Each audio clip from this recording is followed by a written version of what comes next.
This is True Multifamily, the show where we dive in on what really happens after closing a multifamily property. We're going to expose the role of asset manager. That's the person who has the responsibility of seeing the vision, executing the plan, and managing people, budgets, and timelines, all to deliver returns for our investors. These are the real struggles, the real victories, and the real stories of asset management.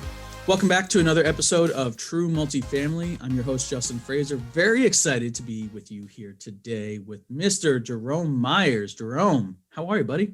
Amazing, Justin. So grateful that you have me on your show, man. Thanks. I am glad to finally get you on the show. As we were just talking about, we met in person. We've talked a while, but never got you on the podcast. So here we are. You're on the show.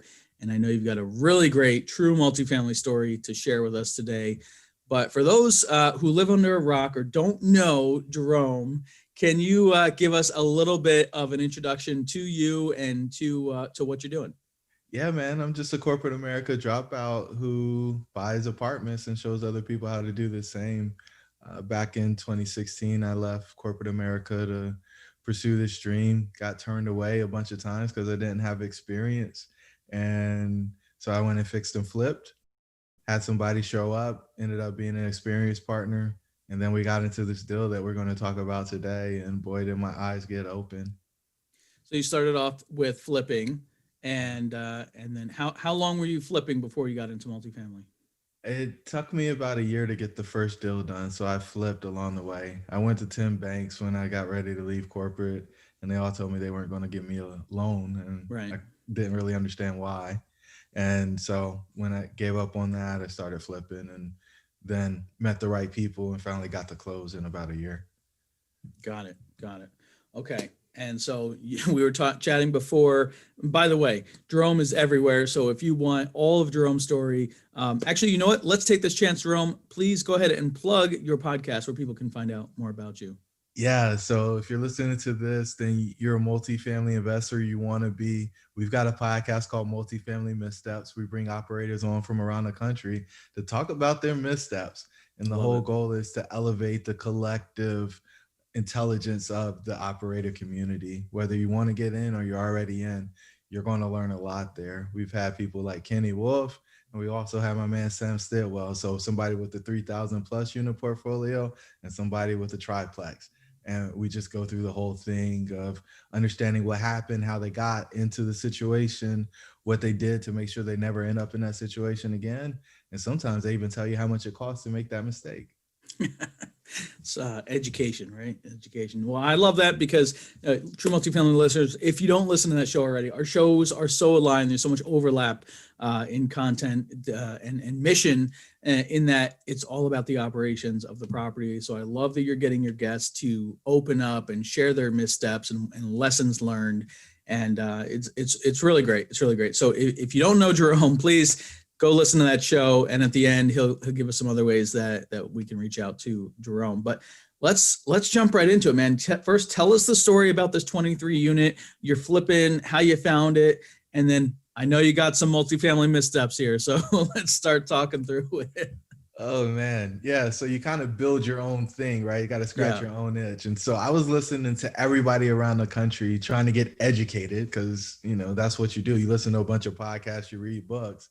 And we had this deal in hand and it was like, this isn't matching up. They said, do this, but when I try to do this, then I got to do that.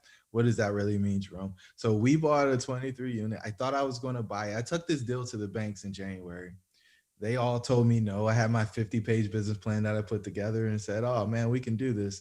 And they looked at me and they said, Jerome, you don't have the right experience. I said, well, I'm a licensed engineer, and started going down all the things that I'd done, MBA, all this stuff. They said, no, you haven't bought a property of this size and executed this business plan. I was like, how difficult can this really be? Right. Yeah. And so to put things in context, it was a 23 unit building, townhome style. We were going to go in and basically change everything. Roofs, parking lot, landscaping, take out a wall on the first floor to make the living space and kitchen connect, add a half bath on the first floor. This is on slab, so we're jackhammering concrete in order to put in new pipes, add a laundry room, and then redo the tile upstairs, paint everything, put new flooring in, and boom, We got it, right? It can't be Yeah. that complicated. I've been flipping houses. Easy peasy. Yeah. And so first thing we did wrong was we modeled it and I underestimated the construction budget. The bank was absolutely right. Had they given me the loan and let me do this by myself, I would have went bankrupt. Oh. I just wouldn't have had enough cash in order to be able to go through it. We thought that we were going to renovate the property on terms. We ended up going to zero, Justin. Zero cash flow on $1 million plus asset. Okay, let's pause right there because there's a lot that you've already brought us through. Zero, you're talking about occupancy, right? So you went from how many tenants when you closed? 23. You were fully occupied when you closed. Okay, and how soon after that were you zero? 4 months. Wow. That's tough, right? And your plan, especially when your plan was built to renovate as you go on your turns, right? So you were probably expecting a 90+% occupancy the whole time, which means you're going to cash flow as you go. Yeah. So talk about that. Talk about what series of events brought you from 23 to zero, and what you did about it. Yeah. So what happened? One, people weren't paying rent. We thought they weren't. So our property manager evicted them because they weren't paying rent. And then he's like, well, we'll just leave it vacant because we got to renovate them anyway. And it's like, but we're not ready to renovate those yet. Plan was we do 4 at a time. And so now we're at 7 or 8. And then more people weren't paying. And it just kept going down this path. And then we thought, hey, lease expires, person, instead of renewing their lease, we non-renew them, they move out, we renovate.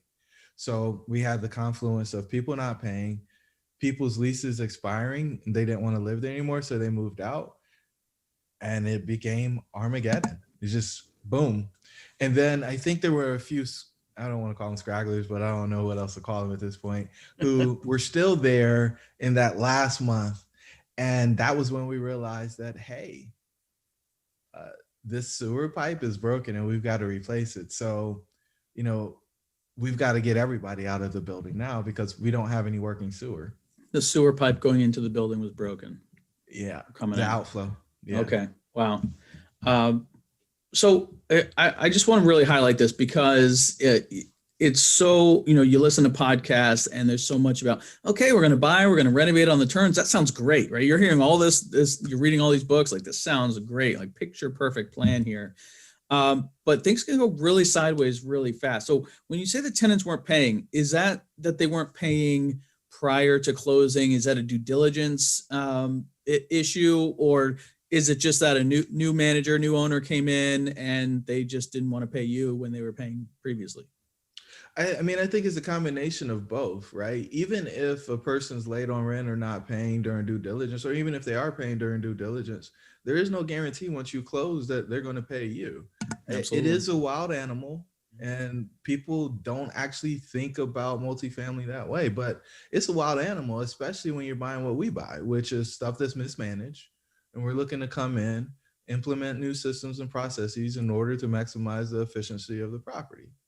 And so if the residents haven't been trained to pay on time or in a timely manner, then what do? Right? Yeah. Evict them. That's what happens, right? Yeah. That's your hammer. I'm going to evict you. You can offer a carrot, but it all usually comes back to what's your hammer? And so we're going to evict you. And the fact of the matter was the plan was to grow rents pretty dramatically. And so this is a great part about podcasts, right? I could come on here and spin this whole thing, Justin. Justin, we bought this property average rents were $695. And today we rent that property for $11.95, brother. Woo. This has been a home run, slam dunk. And anybody who's been a partner in this deal is going to get an astronomical return. I mean, if you just do the math on that spread, using the cap rate, we've guaranteed at least doubling, maybe 250% the money that was placed in that deal. We got another offering come up, and it'd be amazing if you join us on that, right? I could tell you that and leave out all the other stuff because all that I said is true, but as an operator, all this other stuff, all of the headache and why you were able to get that type of return gets left out. Yeah. It's a long journey to get there. And what you just said in that, 10-second summary sounds fantastic, of course, which is the need for shows like yours and mine, because we've got to dig in on what happened. So, Jerome, I before we move on, I want to just dig in on this one more time, and next time, right? So the next property you buy, or the next time you're evaluating a deal, and it's got 23 tenants in there, and your plan is to renovate as you go, what changes do you make to your plan or to your approach or to your due diligence so that your property doesn't go to zero? I don't know that you can fix that, Justin, right? It's just like a flip. Once you're in it, you've got to go through it.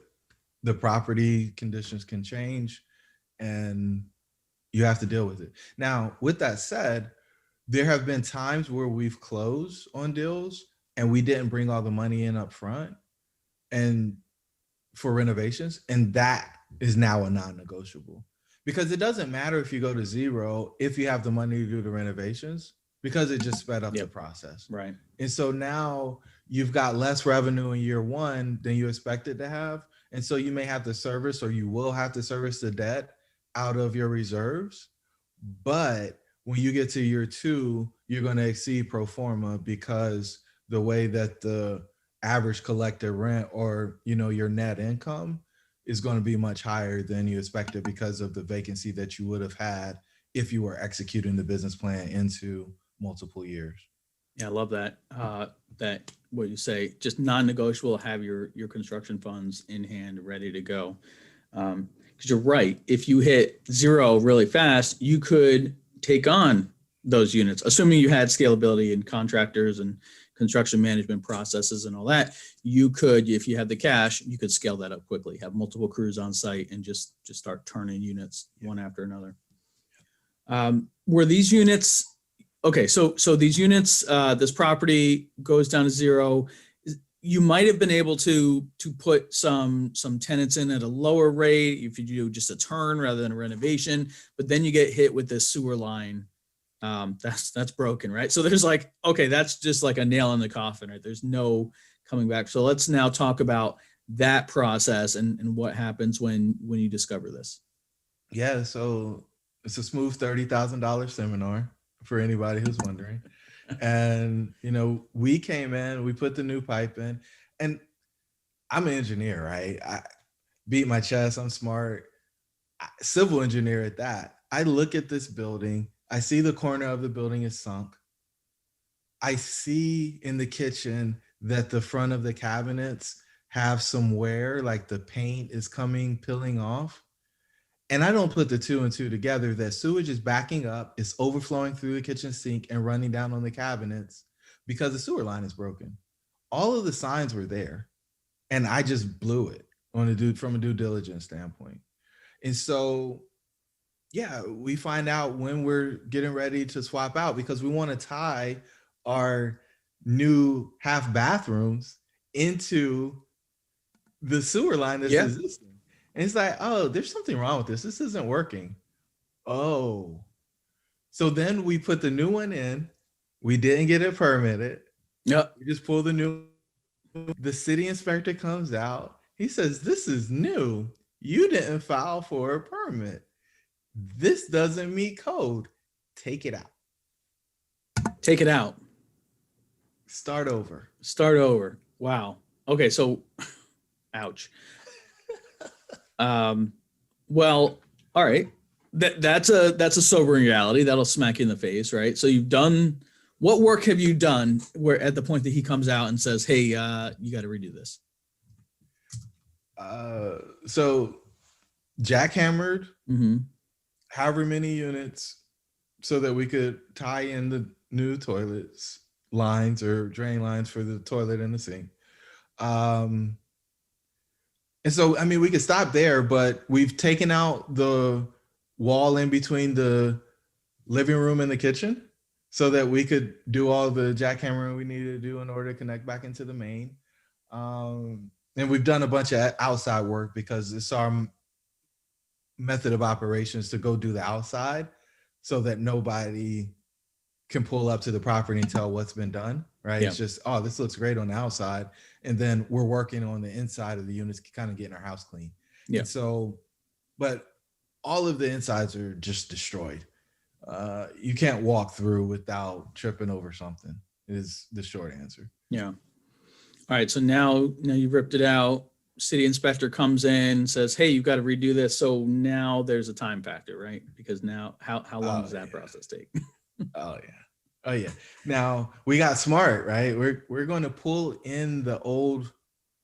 We're going to pull in the new with the old. So we're just going to hook it up Explain to the back that. end. Explain that. In.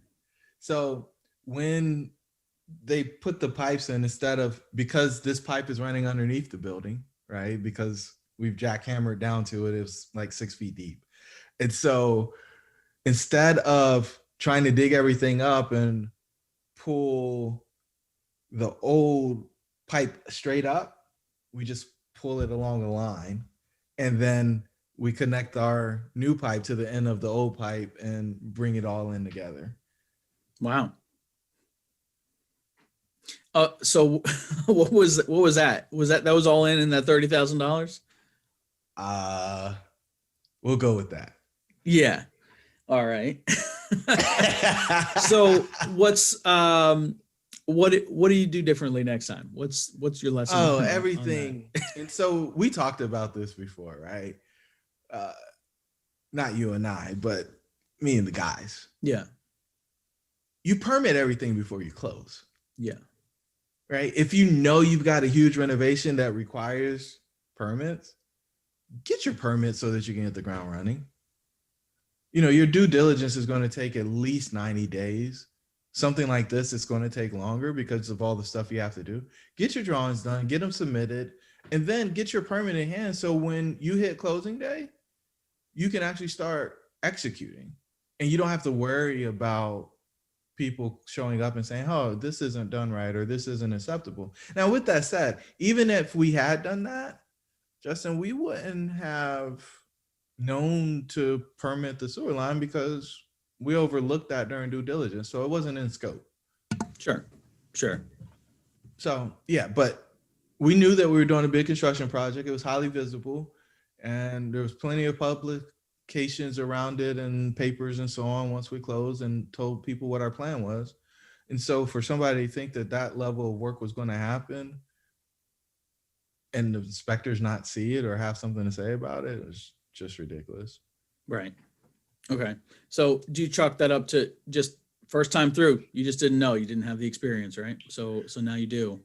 Well, kind of. I mean, some of it's partnership, right? Okay. If you got partners in the deal and you want to go one way as asset manager and your partners don't think it's important to do that, there's but so much give and take that is going to happen. You're either going to agree to spend the money beforehand or you're not, right? There's a lot of people who expect deals to fall apart. So they're only going to spend what they absolutely have to spend when they don't have another option but to spend it.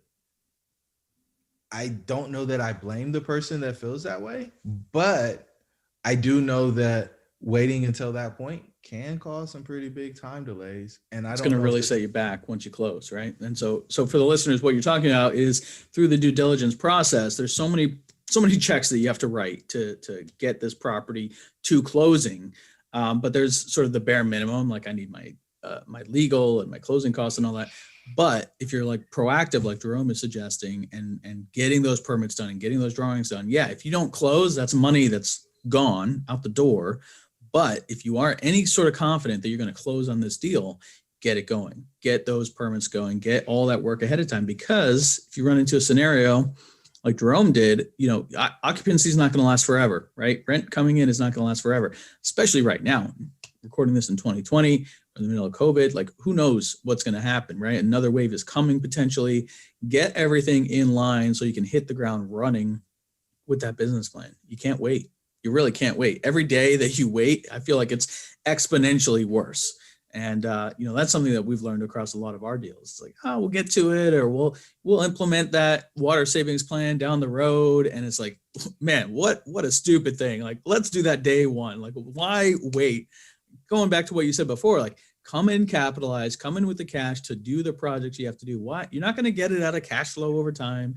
Get the cash in, start the work, start before you even close so you can hit the ground running. Good stuff. Really good stuff. So we have to continue the story, right? So the sewer line, assuming, okay, you get permits, what's the next step? How do you start climbing out of this hole? Yeah, so we get the sewer line in, start getting stuff connected, fill the holes back in, put the concrete in, and now it's a regular construction project. You do all the pretty stuff, right? All the surfaces that people touch, and then you get it filled up. I mean, and that's, oh, but wait, there's one more. Sorry. So while we're going through this, we had cages on the HVAC units, the outside HVAC units. Somebody over the course of a week or so came to the property and tucked the units apart in the cages and then tucked the parts out. Okay, so this is like some kind of wire or mesh cage around the AC unit. It wasn't mesh. It was just the pipes. So some of them are, the really cheap ones are just some bent pipes. There's 4 of them. So there's plenty of access, but you just can't pick up the unit together and take it away. Right. Yeah, that's what. So you can't just pick it up. But if you are crafty like this guy, you can come in and dismantle it piece by piece and haul it on out of there. Wow. And that was, I'm sure, not very cheap to replace. Right? No, because you had to do the inside and the outside now. Yep. And was that was not in your budget, in your scope of work? It was for half. So half the building had central HVAC, the other half did not. So our budget was to do half the building. And so when we got to this point, and here's another great one. So you're getting the best stuff, man. I've never talked about this on the podcast. So I appreciate it. All right. We changed our insurance policy 15 days before this happened. And so if you think that didn't trigger an investigation by the insurance company. Yeah. A little sketchy there, right? Super sketchy. So why did you change your insurance policy? Because we realized that we had a full-blown construction project because we didn't have anybody on site. Okay. So we needed to go from a builder's risk policy to whatever the other policy is so that we would, because we had a construction project going instead of a change in terms type situation. Right. Okay. So you changed that. And then here comes this surprise 15 days later. Okay. So were you able to file a claim? We filed a claim, but we still don't have the money. How long ago was this? Oh, at least 2 years. Wow. Yeah. So, I mean, there's a good lesson there too. In anyone that says, well, we're covered with insurance, like, yes, technically you're covered, maybe, right? But then there's all these other circumstances. And now look, 2 years later, you're still waiting for that money. Meanwhile, it gets hot, right? This property is in the South. It gets hot in the summer and people need air conditioning. So that's money that has to come out of your pocket, out of the property to go pay for those air conditioners. Or you frankly, you can't rent a unit without some kind of cooling in the South. It's just too much. So that's crafty on that guy's part and really unfortunate. Is this something do you know, like, was this guy doing this in the middle of the night? Like, was there not, enough people on site to see this? I imagine with all these contractors and construction guys around, someone would have seen something. Well, so I think majority of it was done at night, but we had to stop work on the property because we didn't have the permits at one point.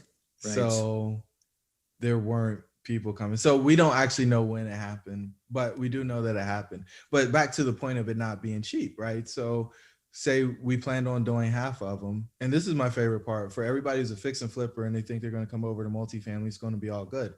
If you underestimate your HVAC budget on a single family house by, let's call it $2,000, just because it's a nice round number and I'm not good at math.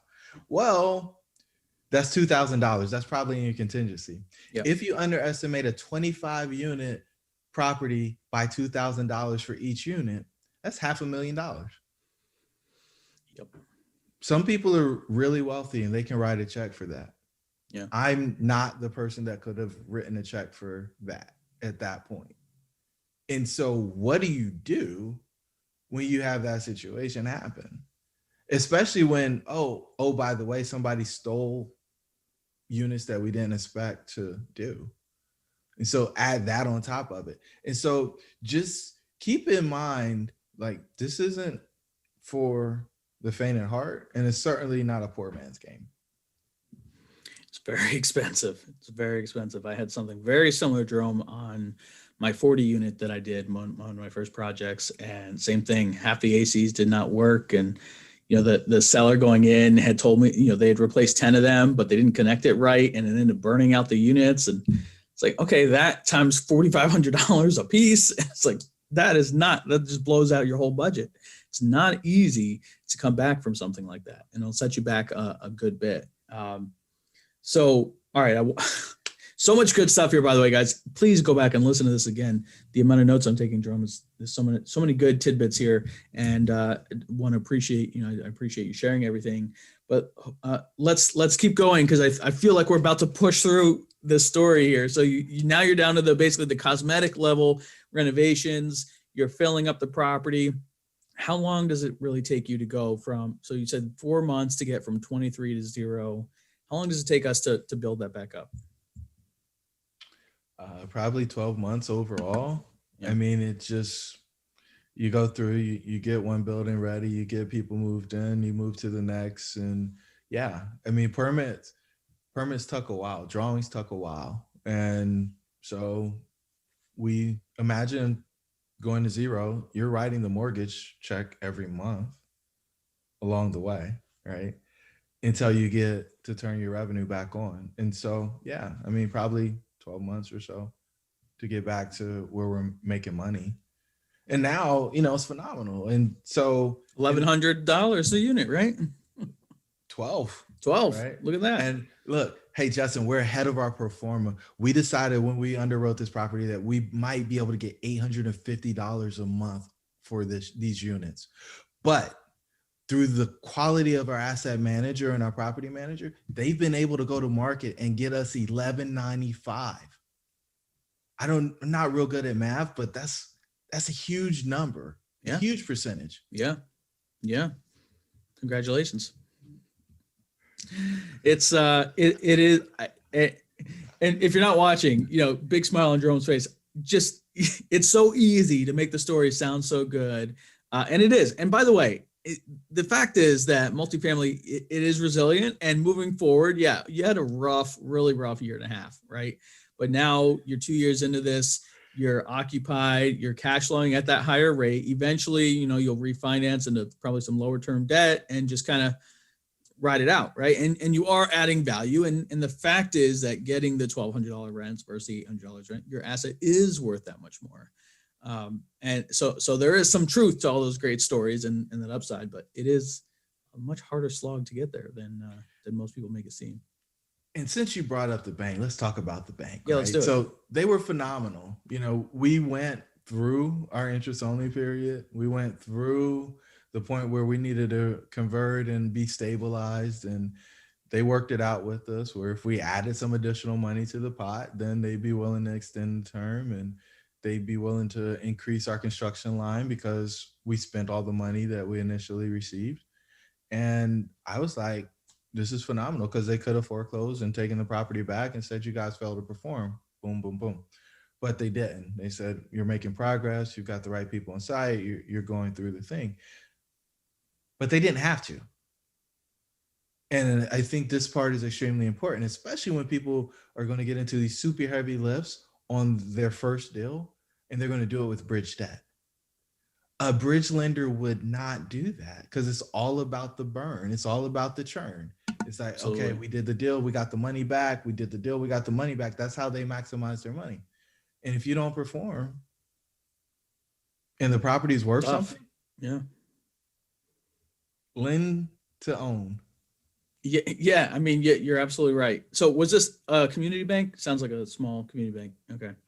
Yeah. Very, very similar, Jerome, between my 40 unit and your 23, and same, like, but how do you get the bank to do that, by the way? How do you communicate with them? How do you get them on your side? And just any tips there? I think being honest and transparent is the foundation of that. Hey, here's what's going on. Here's what happened, but here's what we're going to do to fix it. Yeah. Yeah. You got to have that second piece. If you don't have a plan on how you're going to get to the new space, then they don't have any confidence in you as an operator. And so don't bring them some problems, bring them solutions, and bring some money. Bring some money. It's going to cost. You're absolutely right. Wow. Absolutely amazing stuff, Jerome. So property now is in pretty good shape though. Moving forward, Property's in great it's shape. fully renovated now, right? New sewer line, fully permitted. I mean, you got everything going for you now. What more could you ask for, Justin? I mean, we've practically doubled the rents over the course of 2 years. We've more than doubled the value of the property from purchase price.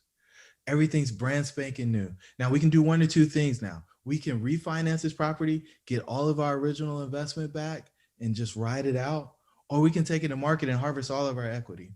It's great to be in such a strong position. And it's only because we have phenomenal property management and asset management that got us to this place. Yeah. Yeah. That's great. They've been flawless. No problem. You know what though? There is something to be said for the resilience that comes with this, and knowing that you'll find a solution and knowing you'll be able to push forward, whether it's getting the bank to bend a little bit by bringing more cash. You know, there is so many opportunities to be creative with solutions in multifamily. And to your point though, the expense side could be extremely high because, you know, a few $1,000s doesn't seem like a big deal, but a few $1,000s per unit starts to add up really quickly. So with that, then any final parting thoughts? Just, you know, if you were to go back and do this project again, anything that we did not cover, any of these topics that you might suggest someone getting into a 23 unit? You already said, you know, avoid bridge or be very careful, do your due diligence, start early, you know, and sometimes you just, and come in with a lot of cash really was what I took from this. So that you don't, if you do get in a situation where your occupancy drops, that you can go ahead and hit the gas on the renovations and push your way through it. I would say that your partners make the biggest difference in your deal. So tell me about that a little bit, because you alluded to that earlier, but we didn't really talk about it. So let's talk about that real quick. Yeah, I would say that just because somebody's got a big balance sheet or they've bought a property before doesn't mean that they're actually an operator, right? And so when you're going to do something that's a heavy value add, heavy reposition where you're going to grow rents pretty aggressively, you want to make sure that you have an operator on the team who can get the group ready for what may or may not happen. Because there's nothing fun about going back to your partners and saying, we're going to run out of money. We need everybody or whoever can to pony up another, whatever the number is. There's absolutely nothing fun about that. And if you don't have the right people involved in the game, then you can be surprised by that. And we had a conversation in March where I said, hey, look, we've got a problem. We need to do something about it now. And again, like I was told before, hey, don't worry about it. It's going to be fine. September rolled around. And then they saw the problem that we talked about in March. And they're like, okay, well, we're going to have to do something about this before the end of the year. And when they dismissed me in March, I said, guys, if we don't do anything about this now, I'm not putting another penny in the project because we will have wasted X amount of dollars by waiting. And that was a really interesting conversation because we had to go through the project.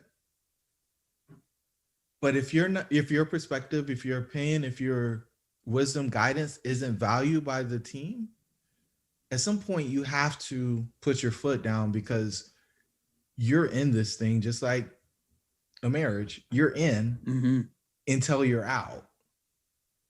And so in order to get people to hear your voice, there may be times where you have to do things to make it very clear to them that you should hear me when I speak.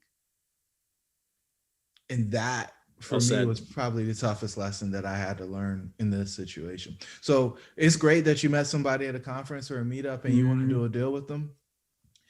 If they don't have the experience that you need in order to go do the project you want to do, and you think that you're going to be successful at it just because you're two smart people, I caution you. If you are partnering with somebody who has never made a mistake, it's always somebody else's fault. I caution you not to join that person in a partnership, because you're going to mess up their perfect streak. Because you're going to make mistakes just like they will. It's just a matter of whether or not you're willing to admit it. Well, that's it. If you can't admit it, and everyone has made a mistake, and many times over. But if you can't talk about it, then yeah, how could I possibly work with you? Jerome, that was a killer way to end this episode. 100% agree with you in all of that. And I've had partners in the past on small deals, medium-sized deals, and when it doesn't work, it can be tough, because you're now intertwined in an asset, possibly with investors, and now there's a whole slew of things that can go wrong, and if you're not on the same page, can absolutely cause trouble. So what's your tip then for finding a good partner, or someone that you could partner with? I think the first thing is make sure that your values are aligned. And that sounds like super esoteric, right? But let me make it very practical and plain for you.